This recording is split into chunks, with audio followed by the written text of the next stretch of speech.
This isn't your typical daytime TV drama, this one's got it all: hypocrisy, feminist missteps, social media firestorms, and even rumors that ABC might finally axe The View.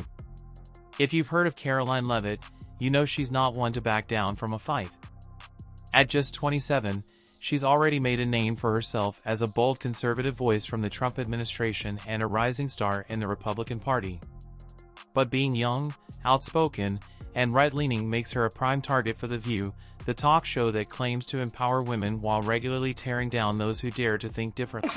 She's probably been put in there because, according to Donald Trump, she's a 10. You know that's what it is. This episode of The View played out like a classic case of do as I say, not as I do. Joy Behar, never one to pass up a chance to throw shade, took a patronizing swipe at Karoline Leavitt's credentials. In what can only be described as a condescending jab, Behar suggested that Karoline's success had less to do with merit and more to do with Donald Trump finding her attractive. Asterisk, I think she's probably been put in there because, according to Donald Trump, she's a 10. You know that's what it is, asterisk, Behar quipped. Let's pause for a second. Joy Behar, who regularly presents herself as a champion of women's empowerment, just implied that a young, accomplished woman didn't earn her place. Coming from someone who constantly preaches about breaking down gender stereotypes, that's more than a little ironic. But Behar wasn't the only one taking shots. Whoopi Goldberg decided to hop on the Let's Take Down Karoline bandwagon, delivering a full-blown lecture on wokeness. And she didn't just critique Karoline's political views, she went so far as to claim that Karoline owes her entire career to the very ideology she criticized. She said there will be no wokeness here. Oh, yeah. Let me explain something to you. Without that wokeness, you might not have that job. Yeah. Because women were not invited to that table. Mm-hmm. Women were not invited to many tables in this nation. The reason we fought and busted our behinds to make sure that you didn't have to worry about this. And now to hear you talk about it and to hear anybody talk about the wokeness was put in place for a reason. Because black people couldn't get into colleges. Because women could not get into the colleges they wanted to go to. Let me explain something to you, Whoopi declared, finger wagging in full force. Asterisk, without that wokeness, you wouldn't even have a platform to speak on. Asterisk. From there, she launched into a sermon about how wokeness paved the way for women to have opportunities in the first place. In true Whoopi fashion, it was a performance, dramatic pauses, emphatic hand gestures, and just enough self-righteousness to get the audience cheering. Then came Sunny Hostin, the third member of The View's usual trio of chaos. Never one to miss a chance to bring race into the conversation, she implied that Karoline's success was just another example of privilege at work. You could practically hear the collective eye roll across the internet. If Joy, Whoopi, and Sunny thought Karoline was just going to take their jabs lying down, they clearly hadn't done their homework. Instead of ignoring their remarks, Karoline fired back with a response so thorough it instantly went viral.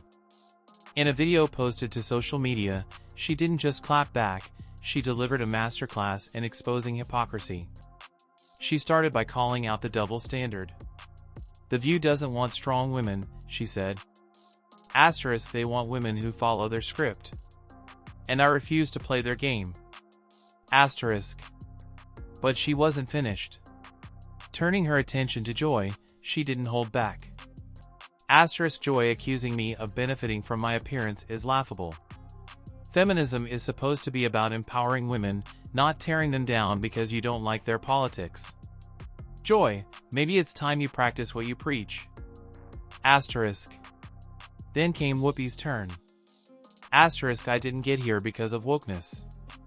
I got here because I worked hard, I earned my opportunities, and I refuse to let you or anyone else discredit my accomplishments. Asterisk. Podcaster Charlie Kirk called Behar's comment idiotic and bitter. Former Fox News host Megyn Kelly called the remark not true, but also added that the new Trump administration is indeed making America hot again. Karoline's high-profile debut has also drawn attention to her personal life, including the massive age gap between her and her business tycoon husband. Karoline recently married 59-year-old Nicholas Riccio, a real estate mogul 32 years her senior. The two were set up by a mutual friend at a political function, according to one of Karoline's Instagram posts. Hypocrisy was too obvious, the backlash too intense, even some of the View's most loyal fans were calling them out. And when the audience turns, sponsors start to panic. Whispers began circulating that some of the show's biggest advertisers were reconsidering their partnerships. After all, no brand wants to be associated with a program trending for all the wrong reasons. Then came the rumors of a potential shakeup. Sources claim producers are furious over how badly this was handled, and now, both Joy Behar and Whoopi Goldberg's futures on the show are under review. Translation? They might be shown the door. And it's not just producers taking notice, viewers, traditionally a mix of liberal women and daytime TV enthusiasts, are divided. Many longtime fans took to social media to voice their disappointment.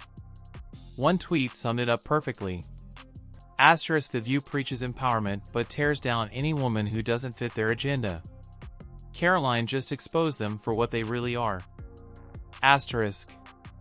But this controversy isn't just about Karoline Leavitt versus The View, it's part of a bigger cultural battle over what it actually means to support women.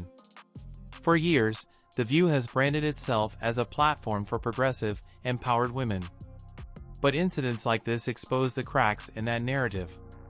Karoline's response resonated because it tapped into a frustration that many, on both sides of the political spectrum, have felt for years, that feminism shouldn't be conditional, applying only to women who check the right ideological boxes. This isn't the first time The View has been called out for its treatment of conservative women. From mocking Sarah Palin to questioning Nikki Haley's authenticity, the show has a history of targeting right-leaning women in ways that feel personal and petty. But Karoline's takedown feels different. It's not just a defense, it's a counterattack, one that's forcing people to rethink The View's role in the cultural conversation. So, where does The View go from here? Can it recover, or is this the beginning of the end? It's hard to say.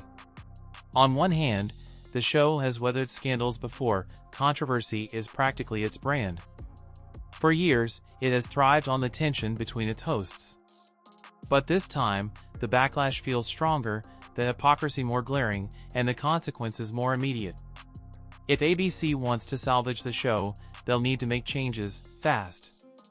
That might mean rethinking the host lineup, addressing the double standards, and finding a way to balance fiery debates with a real commitment to empowering all women, not just the ones who agree with them.